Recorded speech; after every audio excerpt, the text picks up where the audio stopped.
Hello again, guys.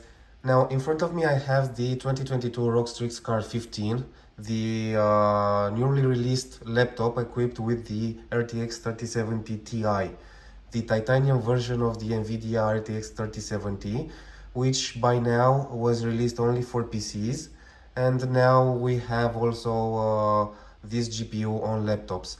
Now in this video I want to check with you the performance of the GPU, if it's worth buying this one for mining, if the performance is better than the non-titanium version, and also settings and drivers for mining on this laptop.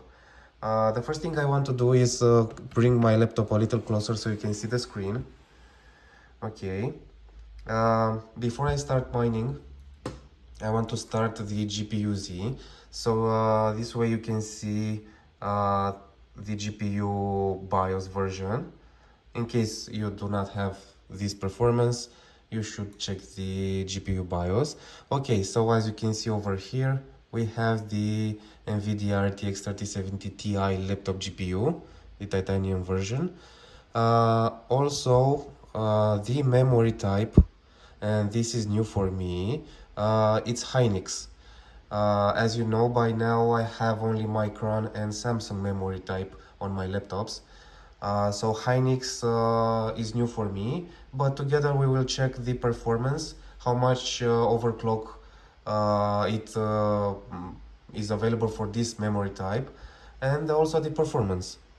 Over here you can see the BIOS version. I hope is readable because it's shot in 4K. I do not do a screen record because it will affect our performance, as the screen recording app sucks out lots of GPU performance. Okay, I'm going to start the Phoenix miner. Okay, and we will see the hash rate that we have without overclocking. Now, have in mind that this GPU has 150 watts total graphics power.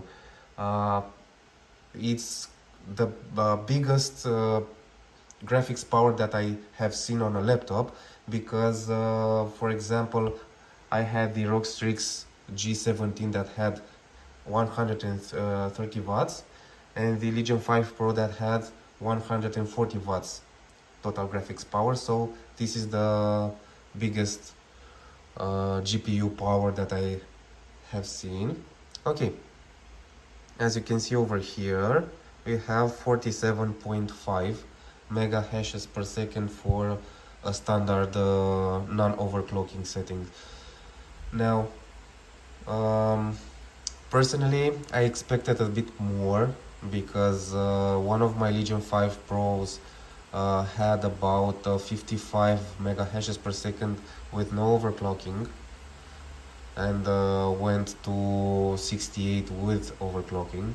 But we will check how much performance do we get by overclocking it.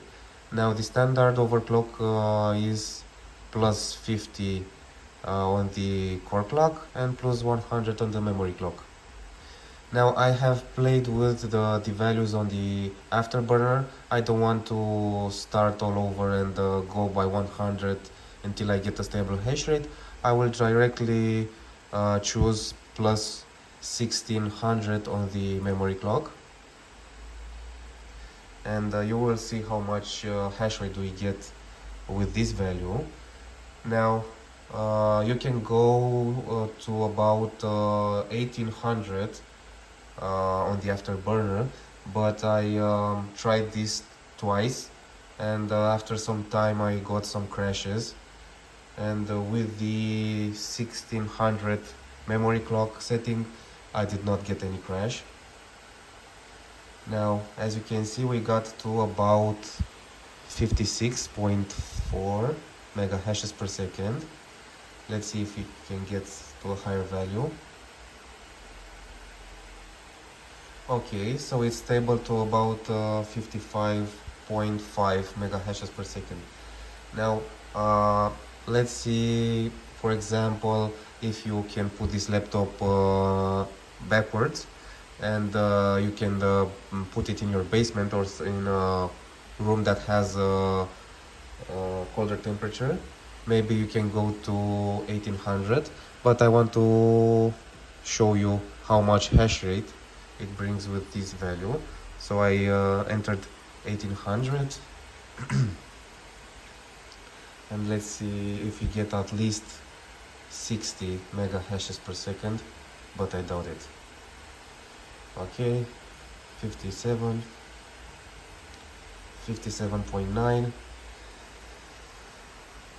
So we got about 58 mega hashes per second, and it's stable around here. We have 75 Celsius and the full 150 watts power. So I think this is the most performance that this laptop can bring to us. Now, I think the problem is the memory type. As you know, Micron has similar hash rates.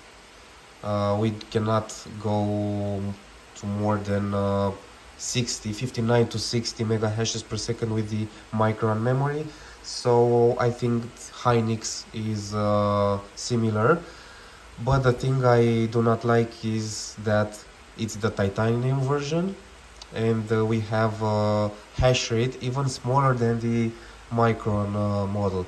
For example, in my other videos you can find the Legion 5 Pro, the first one that I got, that makes about 59 mega hashes per second, and it's a little bit bigger performance than this one.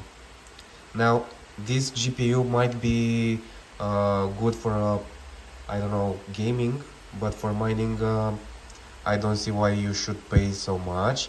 Let me show you another thing on the Armory crate. Just a second. Now, as you can see, we have about 57 to 58 mega hashes per second, and the moment I'm starting the Armory crate, the hash rate goes down. So I think the new drivers is meant for at least the Armory crate is made to limit the hash rate when you start it. Now what I have done, I started the Armory crate and I selected turbo. Then you can close the Armory crate and it should go back to its normal hash rate. Now also, let me go to device manager. I had some problems with the drivers. Some of them are not available. I made all the Windows updates. I downloaded from the manufacturer website all the drivers that are not so much available, and those drivers are to be installed. I'm still waiting for an update. Now, another thing that I did not find at some point was the driver for the Intel Xe graphics. I had to manually go to Intel and download the driver and install it. Now, in this moment we have both GPUs available, and if we disable one, let's disable this one. So all the performance should be on the dedicated GPU. Let's see if we have a better hash rate. So as you can see, we still have the 57 mega hashes per second, rising to 58. Okay, so we still have 58 mega hashes per second. Now, personally, I would go for both GPUs enabled, and that's because if it detects any usage on the display, it might use your Nvidia GPU and your hash rate might go down. So by now this is the best performance I could obtain from this laptop with the RTX 3070 Ti. I will try to find another laptop with this GPU, and maybe I have the luck to find one with Samsung memory, and I will come back with another video. So by now that's all I can do to show you the performance of this GPU while mining, and I will come back with other videos. Thanks very much guys, bye bye.